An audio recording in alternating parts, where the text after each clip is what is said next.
الحمد لله وحده والصلاة والسلام على من لا نبي بعده أما بعد فأعوذ بالله من الشيطان الرجيم بسم الله الرحمن الرحيم قل إن تخفوا ما في صدوركم أو تبدوه يعلمه الله قال الله تعالى وما تفعلوا من خير فإن الله به عليم وقال الله تعالى فمن يعمل مثقال ذرة خيرا يره آمنت بالله صدق الله مولانا العظيم قال النبي صلى الله عليه وآله وسلم مزغة في الجسد إذا صلحت الجسد كله وإذا فسدت الجسد كله ألا وهي القلب ألا وهي القلب ألا وهي القلب صدق الله مولانا العظيم وصدق رسوله النبي الكريم اللهم صل على محمد في أول كلامنا اللهم صل على محمد في أوسط كلامنا اللهم صل على محمد في آخر كلامنا علماء کرام نے بیان فرمایا ہے کہ اللہ رب العالمین نے انسان کو بنیادی دو چیزوں سے بنایا۔ انسان کی تخلیق، انسان کے وجود میں بنیادی اللہ رب العالمین نے انسان کو دو چیزوں سے بنایا۔ ایک ہمیں نظر آنے والی چیز ہے اور ایک نظر نہ آنے والی چیز ہے۔ ایک انسان کا جسم ہے، انسان کے اعضاء ہے، سر ہے، ہاتھ ہے، جسم ہے۔ ایک انسان کے اندر روح ہے۔ دو چیزیں، انسان کے اندر ایک جسم ہے انسان کا، انسان کے ہاتھ پیر ہے، سر ہے، پیٹ ہے، انسان کے جسم ہے، اور ایک انسان کے اس جسم کے اندر اللہ نے ایک روح ڈالا ہے۔ جس طرح یہ پنکھا چلتا ہے، ہمیں تو پنکھے کے پر گھومتے نظر آ رہے ہیں، بلب کی بٹن دباؤ تو بلب روشن ہو جاتا ہے، بلب کی روشنی ہمیں نظر آ رہی ہے، لیکن جو اندر کی کرنٹ ہے وہ ہمیں نظر نہیں آ رہا۔ کبھی یہی بجلی چلی جاتی ہے تو آپ بہترین پنکھا ہے، بہترین بلب ہے، آپ بٹن دباؤ، 10 مرتبہ دباؤ تو پنکھا چلے گا؟ نہیں چلے گا۔ کیوں؟ دوسرے لوگ بھی کہتے ہیں بھائی بجلی چلی گئی، کرنٹ نہیں ہے۔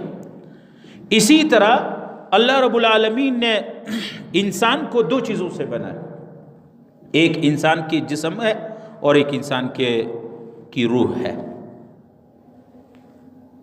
ان دو چیزوں سے ملا کے اللہ رب العالمین نے انسان کو پیدا فرمایا، اور یہ ان دونوں چیزوں میں پھر اصل جو چیز ہے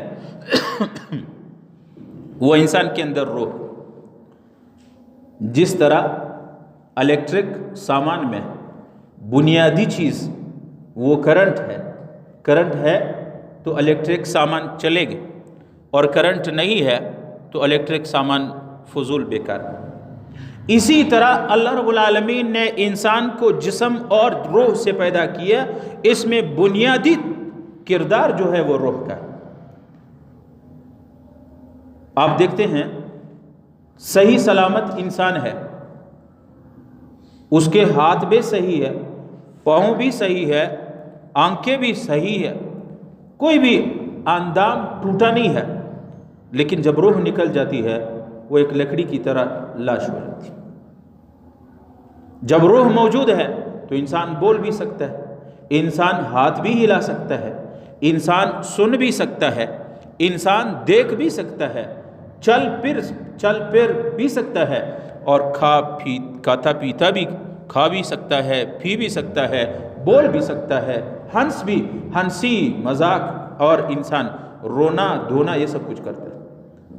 لیکن جیسے ہی روح نکل جاتی ہے، جب انسان مر جاتا ہے تو پھر انسان کے وہی اعضاء و اندام، وہی آنکھیں ہیں پھر دیکھتے نہیں، وہی ہاتھ ہے پھر پکڑنے کی طاقت ختم ہو جاتی ہے۔ وہی انسان ہے جس کو آپ تھوڑا سا ٹچ کر دو وہ آپ کو دیکھ لیتا ہے. ابھی اس انسان کے جسم سے، لاش سے، چری سے اس کے گوشت کاٹو تبھی وہ آپ کو کچھ بھی نہیں کہے گا. اس لیے وہ نہ کہہ سکتا ہے. کیا ہوا؟ وہی انسان ہے، اس انسان سے ایک چیز نکل گئی جس کے ذریعے اس کو زندہ کہا جاتا تھا، وہ ہے روح. تو انسان کو اللہ رب العالمین نے دو چیزوں سے بنایا. ایک ہے انسان کی روح اور ایک ہے انسان کی جسم، انسان کے جسد. جس طرح علماء فرماتے ہیں انسان کے جسم کو بیماریاں لاحق ہوتی ہے، اسی طرح انسان کی روح بھی بیمار ہو جاتا ہے. جس طرح انسان کی جسم کو کینسر، ایڈز اور خطرناک قسم کی بیماریاں لاحق ہوتی ہے، اسی طرح انسان کی روح کو بھی اسی طرح بیماریاں لگتی ہیں. اور روح کا تعلق زیادہ دل و دماغ سے ہے، دل سے ہے.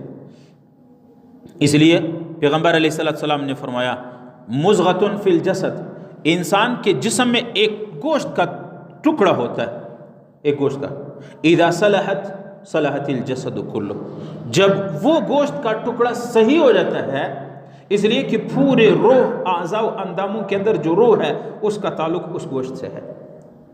اذا صلحت صلحت الجسد کلہ، جب وہ گوشت کا چھوٹا سا ٹکڑا ٹھیک ہو جاتا ہے تو جسم کے سارے اعضاء و اندام جسم ٹھیک ہوتا ہے. وَإِذَا فَسَدَتْ فَسَدَتِ الْجَسَدُ كُلُّهُ، جب گوشت کا وہ چھوٹا سا ٹکڑا خراب ہو جاتا ہے، وہ بیکار بدبودار ہو جاتا ہے، وہ بیکار ہو جاتا ہے، اپنا کام چھوڑ دیتا ہے، تو پورا جسم وہ بیکار ہو جاتا ہے، وہ بھی خراب ہو جاتا ہے. نبی علیہ السلام نے فرمایا مضغۃ فی الجسد اذا صلحت صلحت الجسد کلہ، ایک ٹکڑا ہے جب وہ ٹھیک ہو جاتا ہے تو پورا جسم ٹھیک. وَإِذَا فَسَدَتْ فَسَدَتِ الْجَسَدُ كُلُّهُ، جب وہ خراب ہو جاتا ہے پورا جسم خراب ہو جاتا ہے. وہ کیا ہے؟ نبی علیہ السلام نے 3 مرتبہ فرمایا الا وہی القلب، الا وہی القلب، الا وہی القلب. رسول اللہ نے فرمایا سنو وہ دل ہے انسان کی، وہ دل ہے، وہ دل ہے. جب انسان کا دل ٹھیک ہو جاتا ہے تو پھر انسان کے جسم سے نکلنے والے اعمال سارے ٹھیک ہو جائیں گے. اور جب دل خراب ہو جاتا ہے، دل بیمار ہو جاتا ہے، دل مر جاتا ہے تو جسم کے سارے اعمال وہ خراب اور فضول اور بیکار ہو جاتے ہیں. جسم کے سارے اعضاء و اندام وہ بیکار ہو جاتے ہیں، معطل ہو جاتے ہیں. اور آپ کو پتہ ہے کہ انسان کو اگر آنکھوں کی بیماری لگے تو اس کا علاج ممکن ہے، اس انسان کی جان نہیں چلی جاتی. انسان کو زکام، بخار اور یہاں تک کہ شوگر بھی ہو جائے تو انسان کی جان نہیں چلی جاتی ہے. لیکن انسان کا دل بند ہو گیا تو اسی وقت، اسی منٹ اس کے سارے اعضاء ختم ہو جاتے ہیں، جواب دینے لگتے ہیں. ہارٹ، دل. تو دل انسان کے جسم کا بادشاہ ہوتا ہے. بادشاہ جو آرڈر کرتا ہے پورے ملک میں تمام سیکورٹی ادارے، تمام ملک کے فوج، سیویلین، تمام پولیس، لیویز سب حرکت میں آ جاتے ہیں اس آرڈر کو پورے کرنے کے لیے. دل یہ انسان کے جسم کا بادشاہ ہوتا ہے. یہ بادشاہ جب آرڈر کر دیتا ہے، چاہے وہ آرڈر صحیح ہو یا غلط ہو، تو جتنے بھی اعضاء انسان کے ہے، آنکھ ہے، کان ہے، ہاتھ ہے، پیر ہے، جسم ہے، جان ہے، زبان ہے، یہ سارے کے سارے دل کے غلام ہے، دل کے نوکر ہے، دل کے سپاہی ہے، دل کے سیکورٹی ہے، دل کے فوجی ہے. دل نے بادشاہ ہے، دل نے آرڈر دے دیا. جیسے آپ کہتے ہیں نا کسی سے کہو آ جاؤ کھانا کھاؤ، یار دل نہیں کرتا ہے کھانے کو. بھئی آپ کھانا دل سے تو نہیں کھاتے ہو، ہاتھ اور منہ سے کھاتے ہو. اصل میں دل نے آرڈر نہیں دیا. اس لیے پیغمبر علیہ السلام نے فرمایا انسان کے جسم میں ایک ٹکڑا ہے گوشت کا، جب وہ ٹھیک ہو جاتا ہے پورا جسم ٹھیک ہو جاتا ہے، جسم سے نکلنے والے اعمال ٹھیک ہو جاتے ہیں. اور جب وہ بگڑ جاتا ہے، دل وہ ٹکڑا بگڑ جاتا ہے تو پورے کے پورے جسم کے اعضاء وہ بگڑ جاتے ہیں. اس لیے علماء فرماتے ہیں کہ انسان کو اللہ تعالیٰ نے 2 چیزوں سے، روح اور جسم، بنیادی چیز روح ہے، روح کا تعلق دل سے ہے، گویا بنیادی چیز انسان میں دل ہے۔ آج سے 1400 سال پہلے پیغمبر علیہ السلام نے بیان فرمایا کہ انسان کے جسم میں ایک ٹکڑا ہے، دل۔ اسی لیے علماء فرماتے ہیں کہ نبی علیہ السلام جب مبعوث ہوئے، اللہ نے نبی بنایا، تو رسول اللہ صلی اللہ علیہ وسلم نے سب سے پہلے لوگوں کے جسم پہ محنت نہیں کی ہے، لوگوں کے جسم پہ محنت نہیں کی ہے، ڈاکٹر نہیں بتائی کہ اگر آپ کو فلان بیماری ہو گئی تو یہ دوائی کھاؤ، وہ دوائی، اگرچہ آپ صلی اللہ علیہ وسلم نے طبعاً وہ بھی بتا دیا، سب کچھ بتا دیا، لیکن نبی علیہ السلام نے نبی علیہ السلام نے لوگوں کے روڈوں پہ محنت کی، انجینئرنگ کی ہے، نبی علیہ السلام نے لوگوں کے گھروں پہ کہ بلڈنگ کیسے بناؤ، دروازہ کیسے لگاؤ، وہ کرو یہ کرو، نہیں۔ پیغمبر علیہ السلام نے سب، اللہ نے جب نبی بنا کر بھیجا، نبی علیہ السلام نے سب سے پہلے صحابہ کے دل پہ محنت کی۔ اور دل ایسی چیز ہے کہ جب اس میں ایمان ڈل جاوے، اس میں ایمان آ جاتا ہے، تو پھر تمام اعضاء ٹھیک ہو جاتے ہیں، ٹھیک ہو جاتے ہیں۔ اور جب دل بگڑ جاتا ہے تو تمام اعضاء بگڑ جاتے ہیں۔ اس لیے رسول اللہ نے دل کے طرف اشارہ فرمایا کہ وہ دل ہے۔ تو علماء فرماتے ہیں کہ جس طرح انسان کے جسم کو جسمانی بیماریاں لگتی ہے، انسان کو روحانی، انسان کو دل کی بیماریاں بھی لگتی ہیں۔ اور علماء فرماتے ہیں کہ جسمانی بیماری کی علاج اتنی ضروری نہیں ہے جتنے دل کی بیماری کی علاج ضروری ہے۔ کیوں؟ اس لیے جسمانی بیماری کی وجہ سے اگر کوئی آدمی مر گیا، دل صحیح اور تندرست ایمان تھا، تو پھر یہ آدمی جنت میں جائے گا۔ اور اگر جسمانی لحاظ سے آدمی ٹھیک ٹھاک ہے، مضبوط ہے، لیکن دل بیمار ہے، دل کی بیماری کا علاج نہیں کیا، تو یہ انسان اگرچہ مرے گا تو صحیح تندرست، اس کی جسم ایسے مضبوط ہوگی، لیکن میدان محشر قیامت کے دن یہی مضبوط جسم جس کے دل پہ صحیح اس کی بیماریاں نہیں نکالی گئی، یہ جسم اور دل دونوں جہنم میں جلیں گے۔ اس لیے نبی علیہ السلام نے فرمایا، آپ صلی اللہ علیہ وسلم نے دل کے اوپر محنت کی ہے، نبی علیہ السلام۔ اور علماء فرماتے ہیں کہ جس طرح انسان کے اندر ظاہری بعض بیماریاں ایسے ہوتی ہیں کہ جان لیوا ثابت ہوتی ہیں، جان لیوا کا مطلب انسان اس کی وجہ سے مر جاتا ہے، جس طرح جسمانی لحاظ سے انسان کی جسمانی بیماریاں ایسے ہوتی ہے کہ اس سے انسان کی موت واقع ہو جاتی ہے، انسان مر جاتا ہے، اسی طرح روحانی اور دل کی ایسی بیماریاں ہوتی ہے جس کی وجہ سے انسان، جسم تو نہیں مرتا ہے، انسان کا ایمان مر جاتا ہے۔ انسان کا کیا مر جاتا ہے؟ ایمان مر جاتا ہے۔ اب دل کے، انسان کے جیسے خطرناک بعض بیماریاں ہوتی ہے، اعصابی، دماغی، مرگی بیماری ہے، اعصابی بیماری ہے۔ ایک آدمی پاگل ہو گیا، پاگل ہے، تو پھر پاگل معاشرے میں کسی کام کا نہیں ہے، یہاں تک کہ وہ اپنے شرمگاہ کو بھی نہیں چھپا سکتا ہے، اور پاگل کسی بھی وقت مر سکتا ہے، اس لیے کہ وہ پاگل ہے، وہ اپنے خیر و شر، اپنے نفع نقصان کو نہیں جانتا ہے۔ کبھی کسی کھڑے میں جا کے گرا، کسی گاڑی کے سامنے آ گیا، گاڑی نے ٹکر مارا تو مر گیا۔ ہارٹ اٹیک ہے، دل کا دورہ ہے، ایک آدمی صحیح سلامت جا رہا ہوتا ہے، یک دم اس کے دل کے وال بند ہو جاتا ہے، 5 منٹ اسپتال پہنچاتے وہ مر جاتا ہے۔ تو بعض بیماریاں ایسی ہوتی ہے کہ انسان کے جسم کے لیے جان لیوا ہوتے ہیں، جسم کو ختم کر دیتا ہے۔ اسی طرح فالج بیماری ہے، صحیح چلنے والا انسان ہوتا ہے، فالج کی بیماری آئی، اب یہاں تک اٹھتا بیٹھتا کیا، اپنے قضاء حاجت ضرورت کے لیے اپنے شلوار بھی نہ کھول سکتا ہے، نہ باندھ سکتا ہے۔ آپ نے دیکھے ہوں گے فالج کے مریض۔ کینسر کی بیماری ہے، بلڈ کینسر، خون کا کینسر ہو گیا، بس یہ انسان وہ خود کہتا ہے کہ اب میں بلڈ کینسر ہو گیا، میری جان چلی جائے، میری جان چلنے والی ہے، اب میں نے مرنا ہے، وہ مرے گا۔ ان کے رشتہ دار بھی اس کو ہر وقت رخصتی الوداعی نظر سے دیکھے گا.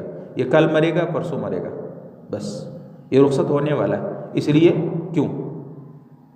کینسر ہے، اور کینسر ایسی بیماری ہے جان لیوا کہ اس سے بہت کم لوگ. اسی طرح ایڈز بیماری ہے، شوگر ہے، بلڈ پریشر ہے، یرکان ہے، کان ناک گلے کی بیماریاں ہے، آنکھوں کی بیماری ہے، معدہ گردہ اور مثانے کی بیماریاں ہے. انسان کو لگتی ہے، جسم کو بیکار کر دیتا ہے. بعض بیماریاں جیسے میں نے کہا انسان کی جان چلی جاتی ہے اس بیماری کی وجہ سے، جان لیوا ہوتے ہیں.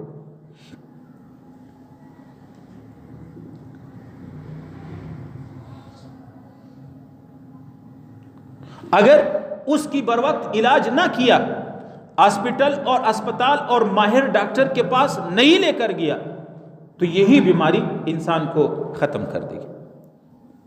علماء فرماتے ہیں جس طرح انسان، اللہ تعالیٰ نے انسان کو دو چیزوں سے، جیسے شروع میں نے عرض کر دیا، روح اور جسم، دو چیزوں سے بنایا. اور انسان کے اندر بنیادی چیز جسم نہیں ہے، روح ہے، روح ہے. اسی طرح انسان کی روح کو بھی بیماریاں لگتی ہیں، انسان کی روح کو بھی بیماریاں لگتی ہیں. اگر انسان نے روحانی جو دل کی بیماریاں ہوتی ہے اس پہ توجہ نہیں دیا، اس کے ہاسپٹل نہیں گئے، اس کے معالج کے، اس کے طبیب اور ڈاکٹر سے علاج نہیں کرایا، تو یہی روحانی بیماری جیسے جسمانی خطرناک بیماری جان لیوا ہوتی ہے، موت کا سبب بنتا ہے، یہی روحانی اور دل کی بیماری انسان کے لیے جان لیوا تو نہیں، ایمان لیوا ہو جاتے ہیں، انسان کا ایمان ختم ہو جاتا ہے. جس طرح ظاہری اور جسمانی بیماریوں کے مریض کو اسپتال پہنچانا ہے، اسپتال میں داخل اور ایڈمٹ ضروری ہے کہ اس کو ایڈمٹ کر دیا جائے، ڈاکٹروں کے پاس داخل کرا دیا جائے، آئی سی یو میں رکھ دیا جائے. انسان جب مرض حساس ہو جاتا ہے، بالکل انسان کی روح بھی بیمار ہو جاتی ہے، انسان کی روح میں ایسی بیماریاں لگتی ہے کہ اس کی روح ایسے آخری کنارے پہ پہنچتا ہے کہ آگے کفر ہے، آگے ایمان ہے. ہم لوگ ظاہری جسم پہ بہت محنت کرتے ہیں. دانت توڑ خراب ہو گیا فوراً ڈینٹل کے پاس جاتا ہے، آنکھیں کمزور ہو گئی آنکھوں آئی اسپیشلسٹ کے پاس جاتا ہے، معدہ خراب ہو گیا معدے کے ماہر کے پاس جاتے ہیں، لاکھوں روپے خرچ کرتے ہیں. کینسر ہو گیا وہ تو پھر یہاں علاج نہیں، وہ تو کراچی جاتا ہے، وہ تو آرام سے نہیں بیٹھے گا. کینسر اگر کسی کو ہو گیا، ایڈز ہو گیا، اسی طرح ہارٹ اٹیک کا مسئلہ، دل کی بیماری ہو گئی، وہ اگر چاہے اس کو پتہ چلے وہ اپنے زمینوں کو، اپنے جائیدادوں کو، اپنے مال اپنے سب جائیداد کو بیچے گا، لیکن اپنے ہارٹ اور دل کا اور کینسر کا اس کا علاج کرے گا. کرتے کہ نہیں کرتے؟ ہم نے دیکھے ہیں لوگوں کو اپنے زمینوں کو، جائیدادوں کو بیچ دیا تاکہ کینسر کی بیماری ٹھیک ہو جائے. کرتے کہ نہیں کرتے؟ لیکن اس کے ساتھ ہمارے ساتھ دل کی بیماریاں ہیں، ہم دل کی کوئی بیماری کا علاج نہیں کرتے. دل کی بیماری، اب کان کی بیماری، دل کی بیماری کیا ہے؟ دل کی بیماری شرک ہے، ریاکاری ہے، اللہ کے ساتھ شرک، کسی اور کو شریک کر دینا، خدا شرک. اس کی ساری بتا دوں گا. دنیا کی محبت ہے، غیبت ہے، جھوٹ ہے، حسد ہے، بد نظری ہے، یہ ساری دل کی بیماریاں، یہ دل کی بیماریاں ہیں. اب دل کی جیسے ظاہری بیماریوں کے اسپیشلسٹ ڈاکٹر ہوتے ہیں، دل کی بیماریوں کے بھی اسپیشلسٹ ہوتے ہیں، اس کے ماہرین ہوتے ہیں. جس طرح ظاہری بیماری کے لیے علاج کے لیے جانا پڑتا ہے، اسی طرح باطنی بیماریوں کے لیے بھی علاج کے ان کے مراکز میں جانا پڑتا ہے. مسجد میں آنا ہے، علماء کی بات سننی ہے، قرآن سننا ہے، مسجد میں جانا ہے، مدرسے میں جانا ہے، علماء کے پاس جانا ہے، تبلیغ میں جانا ہے، اپنی ایمان کو قرآن کے پاس جانا ہے، وہاں جا کے اپنے جو اندرونی بیماری ہے، دل کی بیماری ہے، اس کا علاج کرنا ہے. اور آپ سچ بتاؤ، ہم دل کی بیماری پہ توجہ دیتے نہیں دیتے؟ کبھی سوچا نہیں ہے کہ میرا بیٹا میرے نبی کے خلاف کیوں کر رہا ہے؟ بیٹے کی تو بات اور ہے، میں خود دل بیمار ہے، گناہ جتنے بھی ہو رہے، دل کی بیماری موجود ہے، لیکن یہ ہے ہم علاج نہیں کرتے، توجہ نہیں کرتے۔ لیکن کینسر ہو گیا، خدا نہ کرے، کسی کو شوگر ہو گیا، کسی کو بلڈ پریشر کی بیماری ہو گئی، کسی کو یرقان کی بیماری ہو گئی، کسی کو دماغی، کسی کا دل کا مسئلہ ہے، تو پھر وہ تو پریشان رہتا ہے۔ اس ڈاکٹر کے پاس دم بھی کرو، درود بھی پڑھو، تعویذ بھی کرو، اور اسپتال میں بھی جاؤ، یونانی علاج بھی کرو، ہومیوپیتھک بھی کرو، ڈاکٹری بھی کرو، وہ کرو، بھاگ دوڑ کرتے ہیں، لیکن دل بیمار ہے، اس کا علاج کوئی نہیں ہے۔ حالانکہ میں نے آپ کو شروع میں بتایا اللہ تعالیٰ نے انسان کو کتنی چیزوں سے بنایا؟ 2 چیزوں سے۔ جسم ہے جو چلتا پھرتا ہے، ہم دیکھ رہے ہیں، اجے عبد المجید صاحب بیٹھا ہوا ہے، ہم دیکھ رہے ہیں، لیکن آج سب کی جسم میں جو جان ہے، جو روح ہے، وہ نہ خود وہ دیکھتا ہے نہ ہم دیکھ رہے ہیں۔ اصل چیز وہی ہے۔ میں جو بیٹھا ہوں، ہاتھ یوں ہلاتا ہوں، میرے اندر آپ میرے جسم کو دیکھ رہے ہیں، روح نہیں دیکھ رہے ہو۔ میرے روح کے اندر جب یہ روح میری نکل جاتی ہے تو دھڑام سے میں نیچے گر جاؤں گا، پھر میں اپنے آپ کو نہیں سنبھال سکتا ہوں۔ آپ لوگ مجھے اٹھائیں گے، جنازہ پڑھائیں گے۔ ہم روحانی بیماریوں کو، روح جو اصل چیز ہے، اس کی علاج نہیں کرتے۔ جیسے ایک آدمی کی گاڑی ہے، وہ گاڑی کا انجن بٹ ہوا ہے، گاڑی کے انجن پھٹ گیا، وہ جل گیا، وہ ختم ہو گیا، وہ آدمی گاڑی کے باہر کے رنگ روغن لگاتے، پالش کر دو، سروس کر دو، یہ کر دو، وہ کر دو۔ بھائی یہ گاڑی آپ 1000 رنگ کلر اس کو دے دو، جب آپ چابی اس میں گھماؤ گے، اس کے اندر انجن ہے نہیں، تو آپ چلاؤ گے کیسے؟ یہ گاڑی اس آدمی کو اپنی منزل تک پہنچا سکے گی؟ نہیں۔ ہمارے اندر جو اصل چیز ہے، روح، ہم نے اس کو توجہ ہی نہیں دیا۔ اللہ تعالیٰ دل ہے، ہم نے دل کو جو انجن، گاڑی کی انجن کی طرح ہے، ہم نے اس پہ توجہ ہی نہیں دیا۔ ہمارے اندر دل میں جو سب سے بڑی بیماری ہے، جو سب سے بڑی بیماری ہے، نبی علیہ السلام نے سب سے پہلے اس کی توحید اور دعوت دی، لا الہ الا اللہ۔ دل میں اگر شرک کی بیماری ہے، شرک، تو یہ سب سے بڑی بیماری ہے دل کی۔ شرک کیا ہے؟ شرک یہ ہے کہ بندہ، انسان مخلوق سے وہ امید لگائے جو امید خدا سے لگائی جاتی ہے۔ شرک یہ ہے، شرک یہ ہے کہ بندے کو وہ اختیار دے دے جو اختیار خدا کے پاس ہے۔ بندے کے پاس وہ اختیار اور قدرت ہے جو خدا کے پاس ہے؟ نہیں۔ بندہ، شرک یہ ہے کہ جو کام خدا کے ہاتھ میں ہے، خدا نے کرنا ہے، بندہ مخلوق سے مانگنا شروع کر دے۔ گویا مخلوق کو یا تو خدا سمجھتا ہے، یا خدا کے شریک سمجھتا ہے، یا خدا جیسے سمجھتا ہے۔ اور یہ شرک بہت بری بلا ہے۔ شرک اللہ کے ساتھ کسی کو شریک کر دینا، یہاں تک یہ دل کی بیماری ہے۔ نبی علیہ السلام جب مکہ سے مدینہ آئے، مبعوث ہوئے، اللہ نے نبی بنایا، تو سب سے پہلے نبی علیہ السلام نے لوگوں کے دل پہ محنت کی ہے، لوگوں کے دل سے شرک نکال دی کہ اے لوگوں، خیر و شر کا مالک تنہا ایک اللہ ہے، عزت ذلت اللہ کے ہاتھ میں ہے، بیماری صحت اللہ کے ہاتھ میں ہے، دن رات اللہ لاتا ہے، گرمی سردی اسی کے قبضے میں ہے، دنیا کا نظام اسی کے ہاتھ میں ہے۔ اگر تم نے مانگنا ہے تو وہی اللہ سے مانگو۔ یہاں تک کہ ایک آدمی عبادت کرتا ہے، عبادت کس کی جاتی ہے؟ اللہ کی۔ ہم جو ابھی مسجد آئے ہیں، تو یہ تو نہ میں تمہارے لیے آیا ہوں کہ لوگ مجھے تعریف کرے، یار مفتی حضرت علی مسجد میں آیا، نہ آپ لوگ میرے لیے آئے ہیں، نہ کسی کے لیے آئے، خدا کے لیے آئے۔ عبادت تو اللہ ہی کے لیے کرنے۔ یہاں تک کہ کوئی بندہ عبادت کرے، نماز پڑھے، جہاد کرے، صدقہ خیرات کرے، عالم علم پھیلائے، تب بھی اس کا مقصد مخلوق ہو، خدا نہ ہو، اس کی یہ عبادت بجائے ثواب کے شرک ہے۔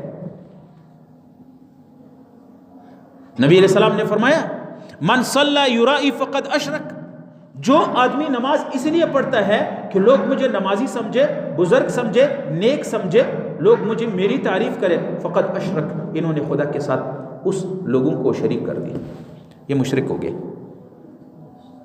ومن ساء ما یرائی فقد اشرک، علماء بیٹھے ہیں، عالموں کو پتہ ہے. اسی طرح مولوی صاحب،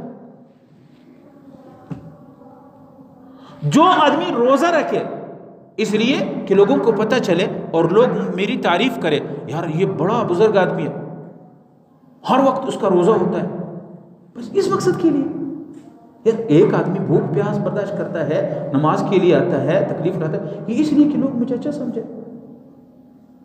وہ ایک دن ایک اسٹیٹس پڑھا، لکھا تھا کسی نے کہ دین پہ عمل نہیں کرتے ہیں، کہتے ہیں لوگ کیا کہیں گے، لوگ کیا کہیں گے، لوگ کیا کہیں گے. ہم دین پہ جو عمل نہیں کرتے ہیں نا، ہم کہتے ہیں یار اگر یہ کام کیا لوگ کیا کہیں گے، لوگ کیا کہیں گے. اور یہ جب مر جاتا ہے زندگی سے، لوگ کہیں گے انا للہ و انا الیہ راجعون، بس لوگ یہ کہیں گے. اس لیے نبی علیہ السلام نے فرمایا اللہ کے ساتھ کسی کو شریک نہ کہنا. ایک آدمی نماز پڑھتا ہے اس لیے کہ لوگ میری تعریف کرے، ایک آدمی روزہ رکھتا ہے کہ لوگ مجھے بزرگ سمجھے، ایک آدمی صدقہ و خیرات کرتا ہے لوگ مجھے سخی سمجھے، ایک عالم علم پھیلاتا ہے اس لیے کہ لوگ مجھے بڑا مفتی اور عالم کہے. نبی علیہ السلام فرماتے ہیں یہ سارے مشرک ہیں. ایک حدیث میں آتا ہے پیغمبر علیہ السلام فرماتے ہیں، حدیث قدسی ہے، کہ اللہ رب العالمین فرماتے ہیں قیامت کے دن جب لوگ پیش ہوں گے اللہ کے سامنے، اللہ اعلان کرے گا کہ جس نے میرے لیے عبادت کی ہے، مقصد میری رضامندی تھی، وہ آج مجھ سے اپنا بدلہ لے لے، اپنا قرضہ لے لے، میں اس کو آج اس کا بدلہ دے دوں گا جنت. اور جس نے مخلوق کے لیے عمل کیا ہے کہ لوگ کہیں گے واہ واہ آج سا بڑا سخی ہے، بڑا عابد ہے، بڑا بزرگ ہے، جس نے لوگوں کے لیے کیا ہے آج میرے پاس اس کا کوئی کچھ بھی نہیں ہے، وہ جا کے جس کے لیے کیا ہے اسی سے بدلہ لے.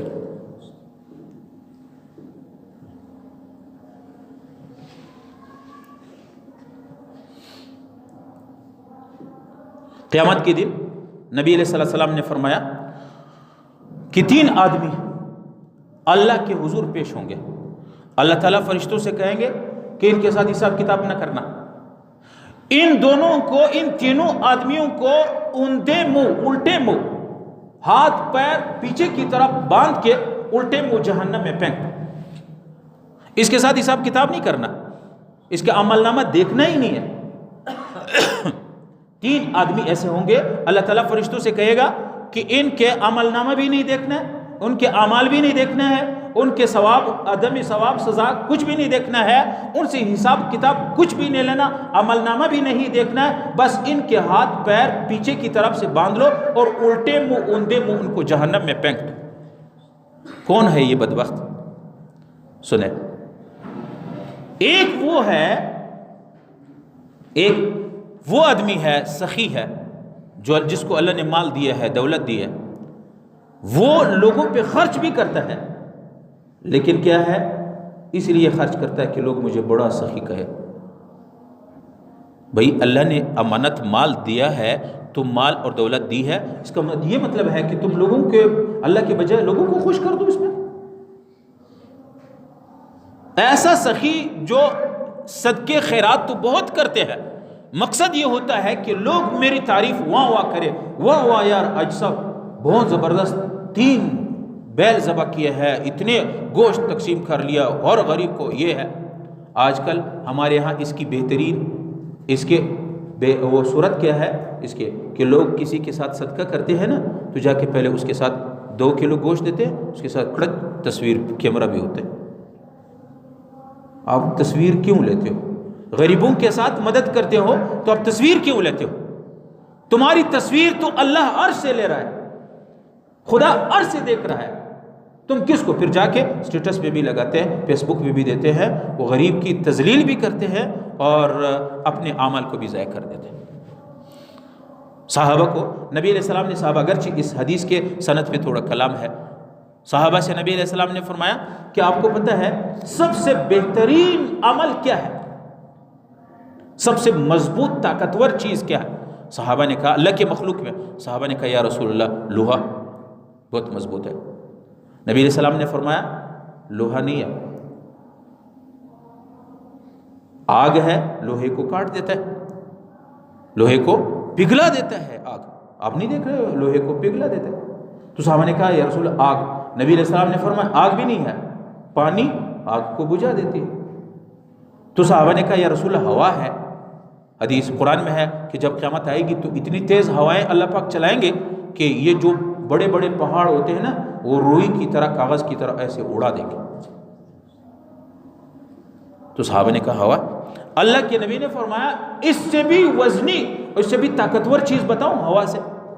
صحابہ نے کہا جی۔ نبی علیہ السلام نے فرمایا مومن کے دائیں ہاتھ کا صدقہ ہے کہ اپنے بائیں ہاتھ کو پتہ نہ چلے۔ دائیں ہاتھ کا صدقہ ہے اس کے بائیں ہاتھ کو پتہ نہ چلے۔ یہ پہاڑ سے، ہوا سے، آگ سے، پانی سے اور لوہے سے بھی زیادہ مضبوط ہے۔ آج ہم کیا کرتے ہیں؟ غریب کو دیتے ہیں اور ذلیل کر کے چھوڑ دیتے ہیں۔ اس لیے نبی علیہ السلام نے فرمایا 3 آدمی بغیر حساب کتاب کے جہنم میں فرشتوں سے کیا پھینک دو، اور الٹے منہ، الٹے میں پشتوں میں کیا کہتے ہیں؟ پڑ مخی، پڑ مخی ہوئے، پڑ مخی، الٹے منہ اس کو جہنم میں پھینک دو۔ ایک وہ سخی ہے جو سخاوت تو کرتے، خیرات تو کرتے ہیں، لیکن اس لیے کرتے ہیں کہ لوگ میری تعریف کریں، لوگوں میں مشہور ہوں فلان بڑا سخی ہے، اس لیے۔ اور دوسرا وہ مجاہد ہے جو جہاد کرتے ہیں، اور جہاد کا مقصد یہ ہے کہ لوگ مجھے بڑا کمانڈر اور بہادر اور نڈر کہیں۔ اللہ تعالیٰ اس سخی کو بلائے گا قیامت کے دن، او میرے بندے تجھے مال و دولت دی تھی، کیا کیا؟ وہ سخی کہے گا اللہ کوئی دنیا میں فقیر اور مسکین نہ رہا، کوئی گھر نہ رہا جس میں میں نے صدقہ اور خیرات نہیں پہنچا۔ اللہ تعالیٰ کہے گا کذبت، تو نے جھوٹ بولا ہے، تم نے اس لیے صدقہ و خیرات کر رہے تھے کہ لوگ تو تیری واہ واہ کرے، تعریفیں کرے، بڑا سخی ہے یہ۔ اور پھر مجاہد کو بلائے گا، میں نے تجھے جوانی دی تھی، تو نے کیا کیا؟ وہ کہتے ہیں اے اللہ کوئی ایسا میدان میں نے نہیں چھوڑا کہ کفار کے ساتھ میں لڑا نہیں ہو، جہاد نہیں کیوں۔ اللہ تعالیٰ کہے گا کذبت، تو نے جھوٹ بولا ہے، تم اس لیے جہاد کرتے کہ تجھے لوگ بہادر اور نڈر کمانڈر کہے۔ اس کو بھی فرشتوں سے کہے گا الٹے منہ جہنم۔ اور تیسرا عالم بلائے گا، اللہ تعالیٰ ہم کو بچائے، عالم بلائے گا اور عالم سے کہے گا کہ میں نے سب سے بڑی دولت آپ کو دی ہے، علم بڑی دولت ہے۔ اللہ تعالیٰ کی ایک صفت ہے العلیم، اللہ وہ ذات ہے جو علم رکھتا ہے، اور علماء نبی کے وارث ہے۔ اللہ تعالیٰ عالم سے کہے گا کہ میں نے تجھے علم دیا تھا، کیا کیا؟ عالم کہے گا اللہ کوئی ایسا مدرسہ نہ رہا، کوئی ایسا طالب نہ رہا، کوئی ایسی مسجد، کوئی ایسا ممبر نہ رہا جس میں میں نے بیان نہیں کیا لوگوں کو، ایسا جلسہ نہیں رہا۔ اللہ تعالیٰ کہے گا عالم تو جھوٹ بولتے ہو، تو نے لوگوں کو بیانات، تو نے لوگوں کو درس، تو نے لوگوں کو پڑھانا اس لیے کرتے تھے کہ تجھے بہت بڑا مفتی، قاضی اور اعلیٰ مفسر، شیخ القرآن، شیخ الحدیث کہا جائے، اس لیے تم نے کیا تھا۔ فرشتوں سے کہے گا اس کو الٹے منہ جہنم میں ڈال۔ اس لیے سب سے دل کی جو بڑی بیماری ہے وہ شرک ہے، کہ بندہ جو کام خدا کے لیے کرنا تھا وہ کس کے لیے کر رہا ہے؟ مخلوق کے لیے، یہ شرک ہے۔ جو کام خدا کا ہے وہ مخلوق سے ہم لے رہے ہیں، اور یہ دل کی بیماری ہے، اور ہم اس طرف توجہ ہی نہیں کرتے۔ اور شرک کے بارے میں اتنا بڑا گناہ ہے کہ قرآن میں ہے کہ تمام گناہوں کو اللہ تعالیٰ معاف کرتا ہے، زنا ہے، قتل ہے، چوری ہے، جو بھی ہے، غیبت ہے، اللہ تعالیٰ معاف کرتا ہے، لیکن شرک کو معاف نہیں کرتا ہے۔ لقمان علیہ السلام نے اپنے بیٹے کو نصیحت کی، یا بنی، قرآن نے اس کی نصیحت اور وصیت کو نقل کر دیا۔ قرآن کی آیت ہے یا بنی لا تشرک باللہ ان الشرک لظلم عظیم، میرے بیٹے کبھی زندگی میں اللہ کے ساتھ کسی کو شریک نہ کرنا، کوئی عمل خدا کے علاوہ مخلوق کے لیے نہ کرنا۔ ان الشرک لظلم عظیم، سب سے بڑا ظلم کہ آدمی شرک کرے، جو کام خدا کے لیے کرنا تھا وہ اب مخلوق کے لیے کیا جائے، یہ شرک۔ اور قرآن کریم میں اللہ تعالیٰ فرماتے ہیں دوسری آیات میں ان اللہ لا یغفر ان یشرک بہ ویغفر ما دون ذلک لمن یشاء، اللہ رب العالمین تمام گناہوں کو معاف کرتا ہے مگر شرک کو معاف نہیں کرتا ہے۔ جو اللہ کے ساتھ شریک ٹھہراتا ہے، اللہ کے ساتھ متصرف ٹھہراتا ہے، اللہ کے ہم برابر سمجھتے ہیں مخلوق کو، جو کام خدا کا ہوتا ہے وہ مخلوق سے امید لگائے بیٹھا ہے، وہ مخلوق سے امید رکھتا ہے، شرک کرتا ہے، اللہ تعالیٰ فرماتے ہیں ایسے مشرک کو میں نہیں معاف کرتا ہوں۔ آپ نے دیکھا ہوگا ایک آدمی کی ایک شادی ہے تو وہ اگر دوسری شادی کرنا چاہتے ہیں، حالانکہ جائز ہے، تو پہلی بیوی اس کو اجازت دیتی پہلی بیوی کی مرضی ہوتی ہے، وہ خوش ہوتی ہے، ناراض ہو جاتی ہے۔ جب ایک ضعیف عورت، کمزور عورت اپنے شوہر کے لیے دوسری بیوی برداشت نہیں کرتی ہے تو خدا اپنے لیے شریک کیسے برداشت کرے گا؟ یہ ہے دل کی بیماری۔ اللہ تعالیٰ ہمارے دل سے یہ بیماری نکال دے، اگر ہے ہمیں حفاظت فرمائے۔ اور دوسری ہے دل کی بیماری، حب دنیا، دنیا کی محبت، دنیا کی محبت، دنیا سے لو لگانا، دنیا سے عشق کر دینا، دنیا کے لیے بھاگ دوڑ کرنا، دنیا کے لیے صبح شام کر دینا، یہ بہت دل کی بیماری۔ قرآن کریم میں اللہ تعالیٰ فرماتے ہیں انما اموالکم و اولادکم فتنہ، یہ جو تمہارے مال و دولت ہے اور اولاد ہے یہ فتنہ ہے، تمہیں اللہ سے دور کر دیتا ہے۔ قرآن کریم میں ایک آیات میں ہے اللہ تعالیٰ فرماتے ہیں وما هذه الحیات الدنیا الا متاع الغرور، یہ دنیا کی زندگی، دنیا کی چمک دمک، یہ چند زندگی متاع ہے، متاع یہ کچھ سامان ہے، غرور دھوکے کا سامان ہے۔ اب متاع کیا ہے؟ علماء نے بیان فرمایا متاع اس کپڑے کو کہا جاتا ہے جس سے کچن میں، باورچی خانے میں خواتین دیگ اور چائنک کو پکڑ کے چولہے پہ رکھتے ہیں اور اتارتے ہیں، اس میلے کچلے کپڑے کو کیا کہتے ہیں؟ متاع۔ اللہ تعالیٰ فرماتے ہیں دنیا یہ چیز ہے، اس سے فائدہ اٹھاؤ، دیگچی اٹھا لیا، رکھ دیا، اس کپڑے کو پہن دیتے، کرتے کہ نہیں کرتے؟ اللہ تعالیٰ فرماتے ہیں دنیا کو دل میں نہیں لانا، دل میں جگہ دی تو خطرناک ہو۔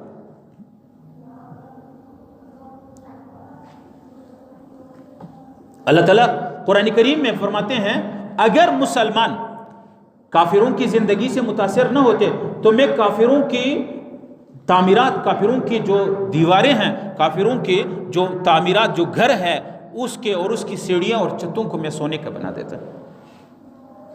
نبی علیہ السلام حدیث ہے، آپ صلی اللہ علیہ وسلم نے فرمایا لو كانت الدنيا تعدل جناح بعوضة ما سقى كافرا شربة ماء، اگر اللہ کے ہاں دنیا کی کوئی عزت ہوتی، اللہ کے ہاں دنیا کی کوئی وقت اور عزت ہوتی تو کسی کافر کو ایک گونڈ پانی بھی نہ پلاتے۔ یہ جو کافروں کے پاس دولت وہ تھے تو اللہ کے ہاں دولت، مال و دولت کی کوئی حیثیت ہی نہیں۔ ایک مرتبہ رسول اللہ صلی اللہ علیہ وسلم صحابہ کرام کے ساتھ باہر نکلے تو باہر نکلے، ایک بکری کا بچہ مر گیا تھا، مردار پڑا تھا اور وہ دھوپ میں پڑا، وہ اس کا جسم پھول بھی گیا تھا، اس میں کیڑے پڑ گئے، بدبو آ رہی تھی۔ نبی علیہ السلام نے صحابہ کو بلایا، صحابہ آ جاؤ۔ جب آ گئے نبی علیہ السلام نے فرمایا یہ جو بکری کا بچہ ہے، جو مردار جانور پڑا ہوا ہے، جس سے بدبو ہے، جس میں کیڑے پڑ گئے، یہ 2 درہم میں کون لے گا؟ کون 2 درہم میں خرید لیتا ہے؟ صحابہ نے کہا اللہ کے نبی یہ تو مردار جانور ہے، اس میں کیڑے پڑ گئے، بدبو آ رہی ہے، ہم تو اس کے قریب ہی نہیں جا سکتے، 2 درہم اس کو کون خریدے گا؟ اللہ کے نبی نے فرمایا خدا کی قسم دنیا اس سے 10 گنا زیادہ ذلیل ہے۔ اور ہم آج کل جتنی لڑائیاں ہیں وہ کس کی وجہ سے؟ دنیا کی وجہ سے۔ باپ بیٹے سے ناراض ہے، بیٹا باپ سے، بھائی بھائی سے جھگڑا ہے، عزیز قریب رشتہ داروں سے، پڑوس سے، کس چیز کی جھگڑا ہے؟ دنیا کے جھگڑے۔ یہ دل کی بیماری ہے، دل سے دنیا کی محبت کو نکالنا ہے، اس پہ توجہ دینا ہے۔ اور تیسری دل کی بیماری جسے دل مریض بیمار ہو جاتا ہے وہ حسد ہے، ضد ہے، حسد ہے۔ اللہ تعالیٰ نے کسی کو کوئی دولت دی ہے، کوئی چیز دی ہے، آپ دل میں جل رہے یار اس کو نہیں ملنا چاہیے تھا۔ نبی علیہ السلام فرماتے ہیں کہ حسد اور ضد، کسی کو اللہ نے کوئی چیز دی ہے اور آپ جل رہے کہ اس کو یہ نہیں ملنا چاہیے تھا، نبی علیہ السلام فرماتے ہیں ان الحسد لتأکل الحسنات کما تأکل النار الحطب، یہ حسد اور ضد، عناد، یہ انسان کے نیک اعمال کو ایسے جلا دیتا ہے جیسے تیز آگ نرم اور باریک کاغذ کو جلا دیتا ہے، نرم اور باریک لکڑیوں کو جلا دیتا ہے۔ اور یہ دل کی بیماری ہے، اپنے دل سے حسد کو نکالنا ہے، حسد نہیں کرنا۔ نبی علیہ السلام فرماتے ہیں حسد جائز نہیں ہے، اگر جائز حسد ہوتی تو 2 آدمیوں پہ حسد کرنا، ایک اس آدمی پہ جس کو اللہ نے دولت دی ہے اور غریبوں پہ تقسیم کرا ہے، ایک وہ عالم جس کو اللہ نے علم دیا ہے وہ لوگوں میں تقسیم کرا ہے، بس، یا وہ قاری جو قرآن اللہ نے اس کو دیا ہے وہ پڑھ رہا ہے، لوگوں کو سنا رہا ہے، اس پہ حسد۔ اس کے علاوہ دنیا والوں ہم تو حسد کرتے ہیں، اس پہ نہیں کرتے، جس کی گاڑی اچھی ہو، اس کا گھر اچھا ہو، ہم اس پہ حسد کرتے ہیں۔ تو یہ دل کی بیماری ہے، اس کا علاج کرنا ہے۔ اور چوتھی دل کی بیماری جھوٹ ہے، جھوٹ بولنا، جھوٹ بولنا۔ اللہ تعالیٰ قرآن میں فرماتے ہیں وَمَنْ أَظْلَمُ مِمَّنِ افْتَرَى عَلَى اللَّهِ كَذِبًا، اس سے ظالم اس آدمی سے کون ہو سکتا ہے جو اللہ کے سامنے جھوٹ بولتا ہے، اللہ کے پیچھے، اللہ کے بارے میں۔ ایک حدیث میں آتا ہے آپ صلی اللہ علیہ وسلم نے فرمایا الکاذب عدو اللہ، جھوٹ بولنے والا خدا کے دشمن ہے جو بندہ جھوٹ بولتا ہے۔ ایک حدیث میں آتا ہے نبی علیہ السلام نے صحابہ سے پوچھا، صحابہ نے نبی علیہ السلام سے پوچھا یا رسول اللہ مومن بغیرت بے ہمت ہو سکتا ہے، جہاد دشمنوں کے ساتھ لڑائی نہ کرے؟ نبی علیہ السلام نے فرمایا ہاں۔ فرمایا مومن چور ہو سکتا ہے؟ ہاں۔ مومن زناکار ہو سکتا ہے؟ نبی علیہ السلام نے کہا ہاں۔ مومن جھوٹا ہو سکتا ہے؟ آپ صلی اللہ علیہ وسلم نے فرمایا نہیں، مومن جھوٹا نہیں ہو سکتا ہے۔ ایک حدیث میں آتا ہے آپ صلی اللہ علیہ وسلم نے فرمایا جب بندہ ایک بار جھوٹ بولے، اذا کذب العبد، جب بندہ ایک بار جھوٹ بولتا ہے، یتباعد عنہ الملک، اس سے جو انسان کے ساتھ فرشتے ہوتے ہیں 1 میل دور چلا جاتا ہے، میلا من نتن ما جاء به، اس جھوٹ کی بدبو کی وجہ سے فرشتے دور چلے جاتے ہیں۔ یہ جھوٹ کیا ہے؟ دل کی بیماری ہے، اس کی علاج کرنا ہے۔ یہ دل کا کینسر ہے۔ جسم کو کینسر لگا تو ہم پریشان ہو جاتے ہیں ڈاکٹروں کے پاس، دل کو یہ کینسر لگا ہے۔ اور 5ویں جو دل کی بیماری ہے وہ غیبت ہے۔ وہ کیا ہے؟ غیبت ہے۔ قرآن کریم میں اللہ تعالیٰ فرماتے ہیں لا یغتب بعضکم بعضا ایحب احدکم ان یأکل لحم اخیہ میتا فکرہتموہ۔ اللہ تعالیٰ فرماتے ہیں غیبت کرنا مسلمان کی یہ اتنا گناہ ہے جیسے آپ کا ایک بھائی ہے، رشتہ دار ہے، والد ہے آپ کا، وہ مر گیا، مرنے کے بعد آپ دانتوں سے اس کی گوشت نوچتے ہو اور اس کو کھاتے ہو، یہ غیبت ہے۔ ایک حدیث میں آتا ہے نبی علیہ السلام نے فرمایا الغیبت اشد من الزنا، ایک آدمی کسی کی عورت، کسی کی لڑکی سے منہ کالا کر دیتا ہے، زنا کر دیتا ہے، اتنا مجرم نہیں ہوتا ہے جتنا ایک مسلمان کی غیبت کرتا ہے۔ اور ہم کیا کرتے ہیں؟ ہمارے مجالس روز روز غیبت ہے۔ ایک صحابی نے پوچھا یا رسول اللہ ایک مسلمان، ایک انسان کے اندر کوئی عیب ہے، کوئی نقص ہے، میں اس عیب کو بیان کروں، وہ چیز اس میں ہے؟ نبی علیہ السلام نے فرمایا جو چیز اس میں ہے یہی تو غیبت ہے، اگر اس کے اندر نہیں ہے اور آپ بیان کریے تو بہتان ہے، غیبت سے بھی آگے گناہ ہے۔ ہم لوگ بھی کہتے ہیں اگر اس سے مجلس میں کہ یار غیبت مت کرو، اب اس کی غیبت نہ کرو، کہتے ہیں میں نے خود اس میں دیکھا ہے۔ بھئی جو آپ نے دیکھا ہے بیان کریے، یہی تو غیبت ہے جو زنا سے بدتر عمل ہے۔ نبی علیہ السلام فرماتے ہیں جب مجھے اللہ تعالیٰ نے جبریل امین آئے، عرش پہ معراج پہ گیا، میں نے وہاں دیکھا ایک فرشتہ، ایک انسان کھڑا ہے اور اس کے ہاتھ میں ایسے کنڈے ہیں لوہے کے، اور ایک انسان ہے اس کا چیرا، اس کا یہ منہ یہاں تک پھاڑ دیتا ہے، پھر وہ ٹھیک ہو جاتا ہے، یہ پھاڑ دیتا ہے۔ جبریل سے کہا یہ کون ہے؟ کہا یہ تیری امت کی غیبت کرنے والے لوگ ہیں۔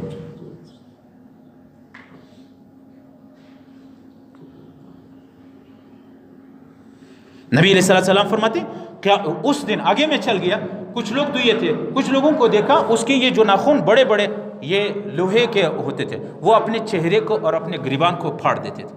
میں نے کہا جبریل یہ کون ہے؟ کہتے یہ جھوٹ بولنے والے اور غیبت کرنے والے۔ اس لیے میرے عزیز دوستو، میں نے شروع میں عرض کر لیا کہ انسان کو اللہ تعالیٰ نے 2 چیزوں سے بنایا، ایک انسان کی جسم ہے، ہم تو جسم پہ بہت محنت کرتے ہیں، کھانے کھلاتے ہیں، کپڑے پہناتے ہیں، بہت محنت۔ ایک ہے انسان کے اندر روح، انسان کے اندر بنیادی چیز روح ہے، ہم نے روح کو نظر انداز کر لیا۔ روح کو غیبت ہے، جھوٹ ہے، حسد ہے، شرک ہے، ریاکاری ہے، یہ بیماریاں لگی ہے، ہم اس کو سوچتے نہیں ہے۔ اور مہلک بیماری جیسے جسم کو جان لیوا ثابت ہوتے ہیں، اسی طرح مہلک دل اور روحانی بیماریاں ایمان لیوا ثابت ہوتے ہیں۔ جیسے کینسر انسان کی زندگی کو ختم کر دیتا ہے، اسی طرح شرک ہے، حسد ہے، ریا ہے، غیبت ہے، جھوٹ ہے، یہ انسان کی ایمان کو ختم کر دیتا ہے۔ اللہ رب العالمین ہماری حفاظت فرمائے، ان باتوں پہ جو کچھ پڑھا سنا عمل کرنے کی توفیق عطا فرمائے۔ اذان ہوگی اس کے بعد آپ حضرات سنت پڑھ لیں گے۔ وآخر دعوانا ان الحمدللہ۔